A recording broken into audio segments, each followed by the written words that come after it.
Après chaque compétition, il faisait des crises, il culpabilisait, il se détestait pour ça, et pourtant ce n'était pas un problème de volonté. Je m'appelle Raphaël, je suis diététicien nutritionniste spécialisé dans les sports de combat, et aujourd'hui je voulais parler d'un sujet qui me tient à cœur, qui est un petit peu le rapport avec l'alimentation, la relation alimentaire, et plus précisément ici, les crises alimentaires qu'on peut faire en tant que combattant. C'est-à-dire, par exemple, après une compétition, eh bien, manger soi-disant n'importe quoi pendant 3 jours, des quantités énormes, et au final, eh bien, on culpabilise, on se déteste, on se reconnaît plus et après on reprend en plus plein de poids.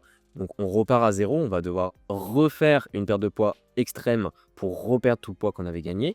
Si ce schéma te parle, eh bien tu es au bon endroit, puisque c'est de ça que je vais parler. Déjà, il faut comprendre que les crises alimentaires, ça vient de deux sphères. Il y a la sphère des actions et il y a la sphère de la psychologie. La psychologie, eh bien c'est simple, c'est que tu vois les aliments d'une certaine manière. Par exemple, pour toi, il y a le camp des aliments bons et il y a le camp des aliments mauvais. Et évidemment, les crises, c'est vers les aliments mauvais que tu te tournes. Et ensuite, il y a la deuxième sphère, qui est plutôt l'action. Et en fait, il faut voir les crises comme un peu un volcan. C'est-à-dire que tu agis un peu comme un volcan. Bon, c'est un peu bizarre comme analogie. Mais globalement, en fait, tu as toute la lave qui est en toi. Donc, c'est-à-dire que tu boues pendant ta perte de poids. Et tu as envie d'aller vers certains aliments parce que tu te prives de ces aliments. Et du coup, tu boues, tu boues, tu boues. Tu te dis, ah non, non, je peux pas y toucher. C'est pas le moment. Là, je suis en train de perdre du poids. Il faut pas que je touche à ça. Sinon, je vais faire un excès. Sinon, je vais faire un craquage. Et une fois que tu as passé l'événement ou alors une fois que juste tu boues beaucoup trop et que tu peux plus te contrôler, eh bien, il y a une éruption et c'est là où tu vas faire un craquage. Et c'est là où tu vas culpabiliser. C'est là où tu vas faire ce que tu appelles un excès. Et en fait, tous ces mots que tu mets à côté, donc craquage, excès, mauvais aliments, je mange n'importe quoi, eh bien, ça va encore plus renforcer la sphère psychologique qui va ensuite encore plus t'amener vers la sphère des actions, puisque derrière, tu vas encore plus te restreindre, tu vas encore plus te dire non, c'est mauvais ces aliments, je ne vais pas y toucher.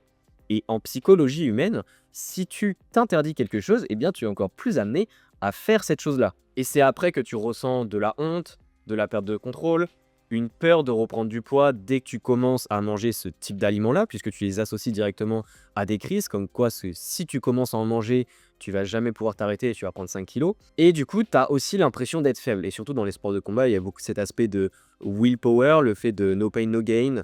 On se rendurcit puisqu'on se prend des coups, etc.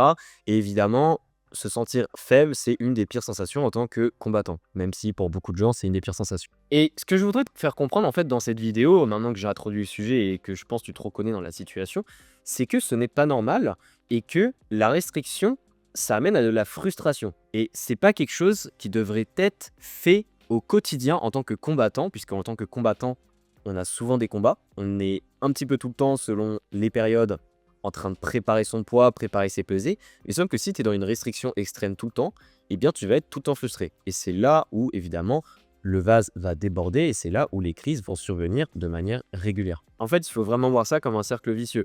Tu as d'abord la restriction, tu as ensuite la frustration, tu as ensuite la culpabilité, puisque tu vas faire une crise, parce que tu as été trop frustré pendant trop longtemps. Et ensuite, c'est cette culpabilité qui va te faire amener à encore plus de restrictions. Et ensuite, ça continue, ça continue, ça continue. Comme je te l'ai dit, c'est un cycle, tu agis un peu comme un volcan. Et en fait, si tu vois tout ça, tu remarques que ça ne finit jamais tant que tu n'agis pas sur ce cercle. Et c'est pour ça que je vais t'expliquer qu'est-ce que j'ai mis et qu'est-ce que j'ai intégré chez mes combattants qui avaient justement ce genre de problème pour justement casser ce cercle et venir reprendre plus de plaisir dans ton alimentation sans être dans des extrêmes entre je mange 10 000 calories à la journée et je mange 1000 calories à la journée. Déjà, la première chose, eh bien, c'est de réintégrer de manière progressive les aliments interdits. Tout ce que tu appelles des excès, des craquages, des mauvais aliments, tout ça, là, je te le remets progressivement dans le plan. Et oui, ça faisait partie de la stratégie. C'est-à-dire que moi, je donne un plan alimentaire à mes combattants. Et bien là, je leur mettais des cookies, je leur mettais des brownies. J'en ai un actuellement, un combattant, eh bien, il a un kebab chaque semaine.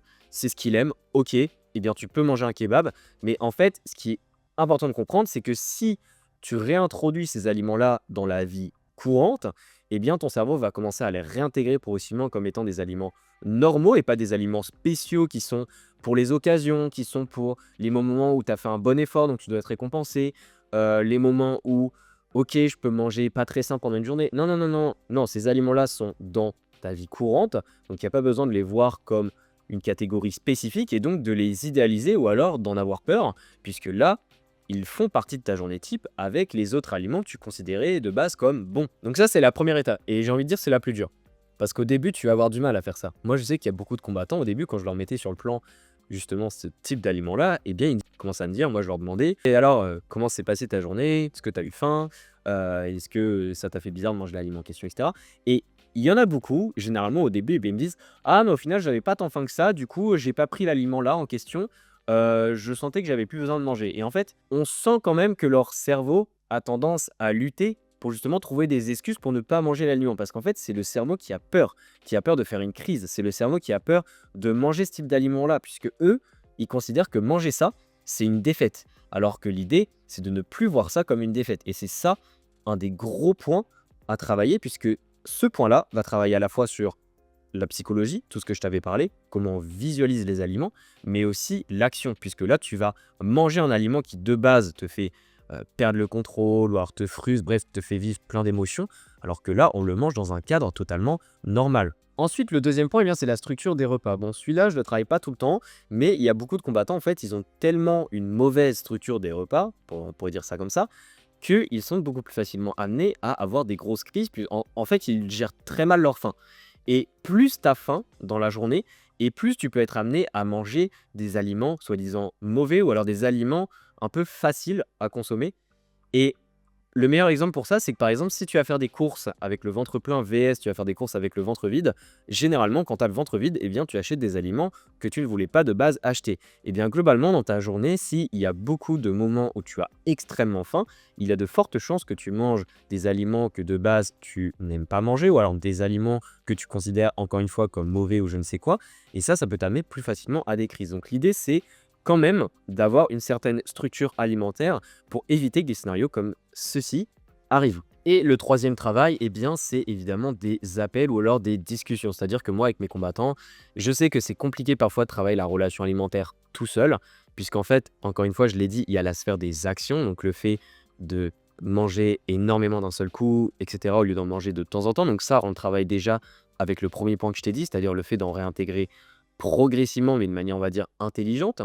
Mais le point de la psychologie est parfois un peu plus dur à creuser. C'est-à-dire que même si en réintégrant progressivement des aliments, tu démêles un petit peu tes idées reçues, tes catégories alimentaires ou je ne sais quoi, eh bien parfois il faut vraiment en parler concrètement avec quelqu'un. Et du coup, c'est ce que je fais durant des consultations avec mes combattants, où en fait juste on discute, je vais un petit peu plus loin creuser dans le sujet, donc parfois je le fais par message, mais par appel c'est plus efficace, comme ça c'est instantané, et du coup je pose des questions, j'essaye de mieux comprendre comment ils visualisent exactement les choses, et en fait au final moi je pose surtout des questions, mais c'est un travail qui est surtout d'introspection, et ça les aide beaucoup sur le moment, et surtout ça les aide à voir les choses d'une manière totalement différente. Et il y a beaucoup de mes combattants qui ont eu d'énormes résultats puisque au début, ils ne sortaient plus avec leurs potes parce que voilà, ils étaient combattants, ils avaient des compétitions régulièrement, il y avait le poids à gérer. Donc pour eux, sortir avec des potes, si c'était pour manger quelque part, c'était impossible. Les repas de famille, c'était du stress à fond puisqu'ils voulaient manger des certains types d'aliments. Alors que maintenant, en fait, ces combattants-là, ces mêmes combattants, eh bien, ils réussissent mieux leur pesée, ils ont plus d'énergie, ils ont de meilleures performances à l'entraînement, ils se sentent mieux dans leur corps. Et en plus de ça, eh bien, ils sortent avec des amis, ils mangent les repas de Noël comme tout le monde. En bref, en travaillant les 3 points que je t'ai dit juste avant, donc réintégration progressive de ces aliments, deuxième point, la structure des repas, et troisième point, plutôt consultation, un petit peu échange, on pourrait dire, eh bien, ça a totalement changé les combattants qui me contactaient et qui avaient des gros problèmes avec justement ces crises alimentaires. Encore une fois, j'en ai souvent, j'en ai tout le temps, des combattants qui parlent d'excès, de craquage, qui font des crises, qui me disent: «Ah désolé Raph, hier j'ai fait un craquage, j'étais trop fatigué, j'étais trop stressé, j'ai mangé n'importe quoi» et cetera. Ce genre de phrase, je l'entends tous les 2 jours et c'est ce que je travaille constamment en fond avec mes combattants, en plus de travailler sur leur pesée. Puisque pour moi, durant une carrière de combattant, on n'est pas censé voir les choses de cette manière pendant 10 ans, 15 ans, même 5 ans, même 2 ans, c'est déjà trop. C'est un travail qu'il faut que tu fasses puisque ça va beaucoup plus impacter tes performances et ta santé que ce que tu ne le penses. Donc arrête les tout ou rien, structure un petit peu mieux tes plaisirs, réintègre progressivement ces aliments-là, arrête de les voir comme le diable, arrête de les idéaliser, on pourrait dire d'une certaine manière, et essaye en fait de comprendre qu'ils sont pas si différents que ça, que des pommes de terre ou je ne sais quoi, oui, c'est pas pareil nutritionnellement, mais à côté de ça, est-ce qu'il y a vraiment beaucoup de différence? Et surtout, arrête d'attendre après ta compétition pour pouvoir remanger ce type d'aliment-là. Pourquoi? Après la compétition, c'est censé être la libération. Pourquoi est-ce que pendant la préparation, tu manges pas ce type d'aliment-là? Au final, je te l'ai déjà dit, mais un de mes combattants est en train de manger un kebab une fois par semaine alors qu'il combat dans une semaine et demie. Et pourtant, c'est pas un problème. Le poids descend, on travaille correctement sur le cutting, tout va bien se passer. Et pourtant, eh bien, il prend du plaisir. Donc pour conclure la vidéo, si tu te reconnais là-dedans, eh bien, sache déjà que tu n'es pas faible. C'est une des premières choses à vraiment comprendre et intégrer dans ta tête. Et en fait, il faut juste que tu comprennes que ton système actuel ne fonctionne pas. C'est pas quelque chose de durable. Certes, ça marche à court terme, mais que ça crée des dégâts dans ta tête. Et ça crée aussi des dégâts au niveau du corps, puisque tu fais des grosses reprises de poids, parce qu'au final, tu ne te contrôles pas et tu as des situations de crise. Donc, ton système ne fonctionne pas. Essaye d'appliquer au moins un des 3 points que je t'ai dit dans cette vidéo. Tu vas voir, tu vas commencer à avoir des résultats. Oui, je sais que c'est compliqué. Le travail de la relation alimentaire, c'est un des points les plus compliqués, honnêtement, à travailler quand tu n'es pas suivi, puisque tu es tout seul avec toi-même. Et vu qu'il y a beaucoup de psychologie et beaucoup de schémas mentaux, eh bien, c'est extrêmement difficile d'aller à l'encontre de ces schémas. Donc, si tu as besoin d'être accompagné, eh bien, n'hésite pas à cliquer sur le premier lien dans la description de la vidéo et je vais t'aider à travailler tout ça tout en travaillant tes pesées à côté. Et on se dit à la prochaine pour une nouvelle vidéo. Allez, ciao!